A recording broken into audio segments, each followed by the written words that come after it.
Hello, I'm glad you've joined us for Hebrews chapter 2. This is our third lesson in our series on Hebrews. So, first of all, let's remember our tagline for chapter 2.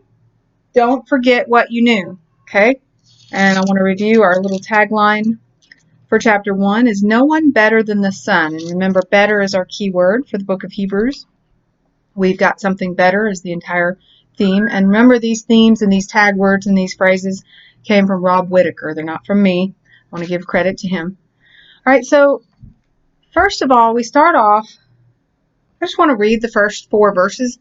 This seems to be key as he's making a transitional point. He's coming from chapter 1, his point that Jesus is better than the prophets and Jesus is better than the angels. And he's going to transition to something else that Jesus is better than. So I'm just going to read these 4 verses. Therefore, we must give the more earnest heed to the things which we have heard, lest we drift away. For if the word spoken through angels proved steadfast, and every transgression and disobedient received a just reward, how shall we escape if we neglect so great a salvation, which at the first began to be spoken by the Lord, and was confirmed to us by those who heard him? God also bearing witness both with signs and wonders, with various miracles and gifts of the Holy Spirit, according to his own will. Each of these verses has some allusion back to the Old Testament. We're going to talk about each of these. So, verse 1, and be sure to get the notes because I have more things in there that I'm not going to bring out in my video lesson. So be sure to read that. But verse 1 ties in the point he just made. If Jesus is better than what we had before, the prophets and the angels, and those he's writing to were diligent in keeping that, the old law, the words that came from the prophets and the angels, then we must give more earnest heed to his words. Remember, his words are better, so we need to pay attention to them better than we paid attention to the old law, is what he's saying. And remember, he's speaking to Jewish Christians. There's a stark difference in how one teaches Jewish Christians than how one would teach Gentile Christians. Past the basics, of course. The basics are all the same to no matter who is learning it. But he is specifically speaking to the Hebrews here, those that are knowledgeable in the law and Jewish history. Okay? So we have other instances in the New Testament, in verse 2, the writer refers to the word spoken through angels. And this seems to be referring to the old law. And actually we have, according to Kaufman, we have other instances where the New Testament says that angels brought the old law. Galatians 3:19 and Acts 7:53. Remember, Acts that's Stephen's sermon. Both mention the Old Testament.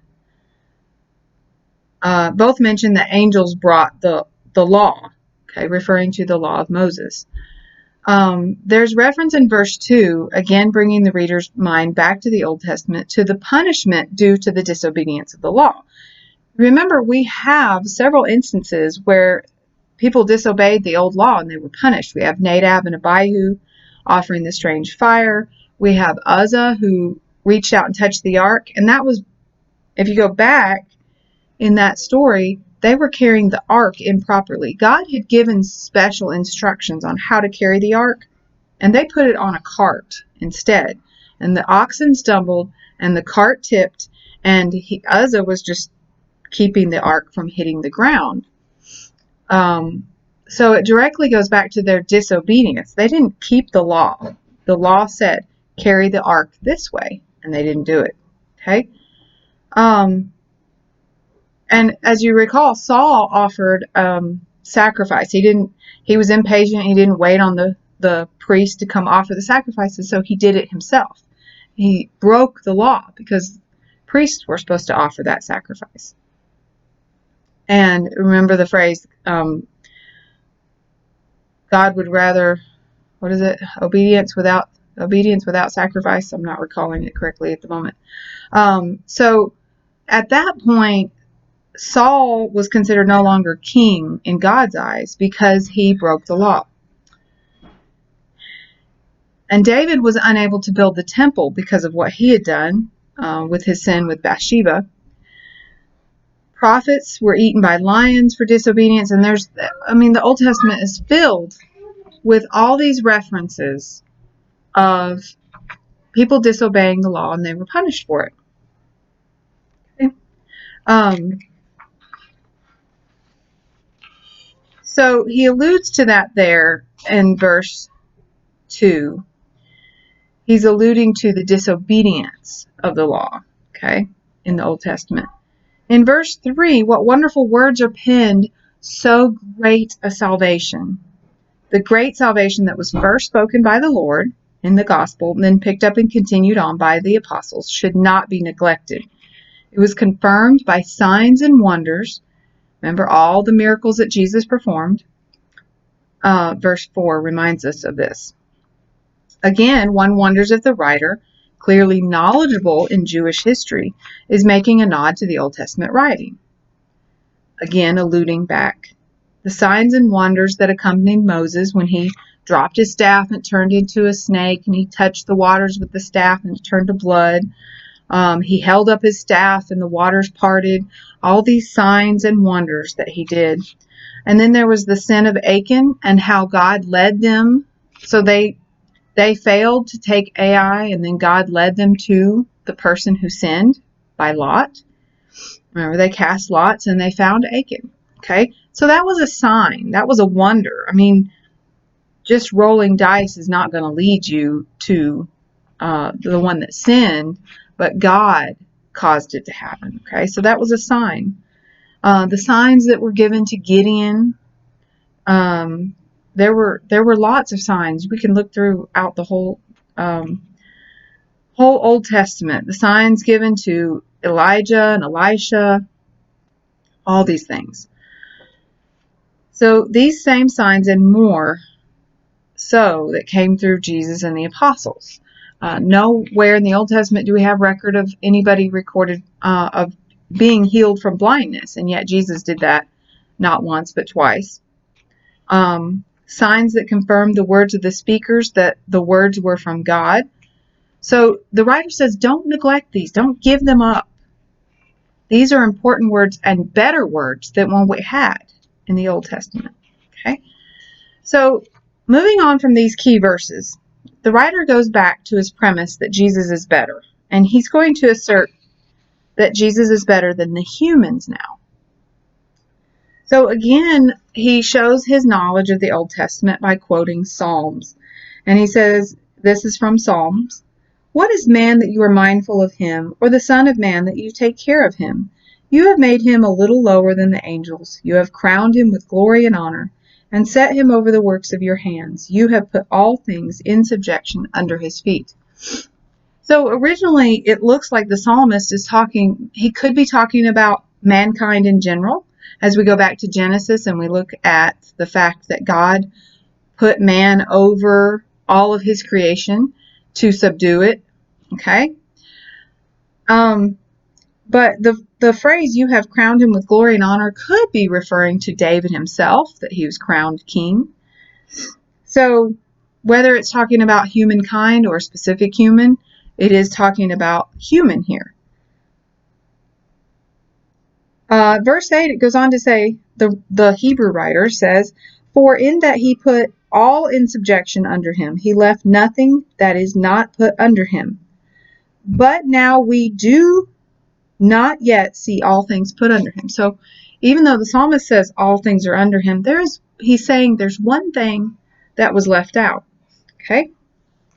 One thing that was left out. And he's going to be discussing this one thing over the next few verses. Verse 9, but we see Jesus, who was made a little lower than the angels, so he was made like a human. He was made to be human for the suffering of death. There's a key word here in this section. Crowned with glory and honor, that he, by the grace of God, might taste death for everyone. For it was fitting for him, for whom are all things, and by whom are all things, in bringing many sons to glory, to make the captain of their salvation perfect through suffering. Now, again, he's saying Jesus is made equal to humans, but he's not quite equal, because it says for whom are all things and by whom are all things. So he's still God. He's like us, but he's still God. Okay? And I love that phrase, the captain of their salvation. I'm going to read what I have in my notes in this section. Very interesting that Kaufman points out, back in verse 1, the Greek word for give heed and to slip or drift are actually Greek words from the nautical sense. One wonders if this is Paul writing to us. That's an if. We don't know, remember. And he's drawing on his experience of his journey to Rome, in which they were shipwrecked. In that case, the sailors were warned not to continue on just yet, but they didn't give heed to Paul's words.